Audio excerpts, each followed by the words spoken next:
ষাঁড়ের গল্প, ষাঁড়ের দুধ চাই।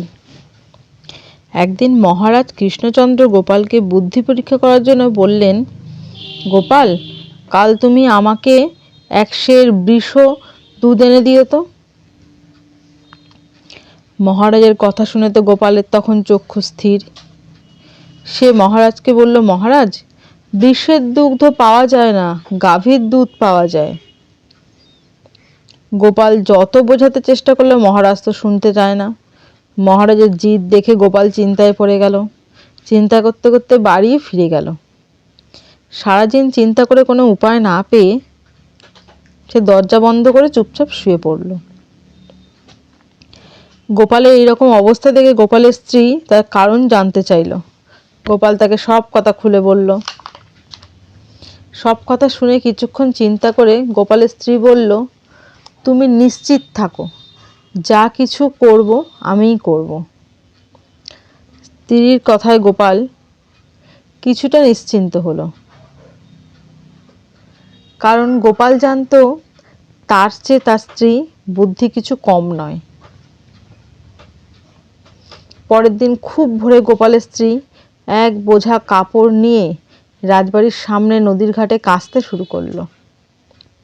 মহারাজ তখন প্রাতঃভ্রমণ শেষে ওই পথ দিয়ে আসছিলেন।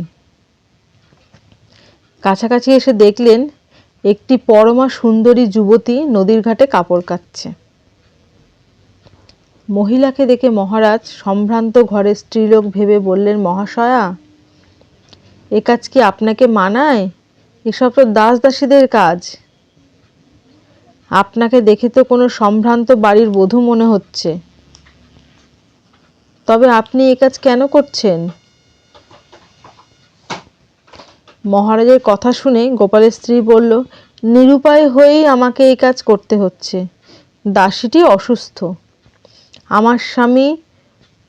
আমার স্বামী প্রসব বেদনায় কাতর হয়ে রয়েছে, ছটফট করছে।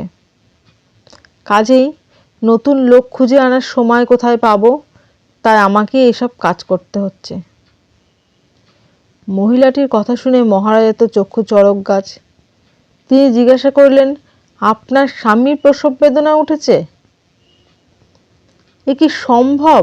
এটা অসম্ভব কথা বলছেন আপনি, এটা কখনোই সম্ভব না। গোপালের স্ত্রী সুযোগ পেয়ে বলল, কিছুই অসম্ভব নয়। যেখানে ষাঁড়ের দুধ পাওয়া যায় সেখানে পুরুষের প্রসব বেদনা ওঠা কি এতটাই অসম্ভব? আমাদের মহারাজ একজনকে ষাঁড়ের দুধ আনতে আদেশ করেছেন বলে শুনতে পেলুম। মহিলার কথা শুনে মহারাজ লজ্জিত হলেন এবং বুঝতে পারলেন এ আর অন্য কেউ নয়, গোপালের স্ত্রী। তিনি কোনো কথা না বলে সে স্থান থেকে সঙ্গে সঙ্গে চলে গেলেন। তারপর যথাসময়ে গোপালকে রাজসভায় ডেকে তার স্ত্রীর বুদ্ধির জন্য তাকে পুরস্কার দিল।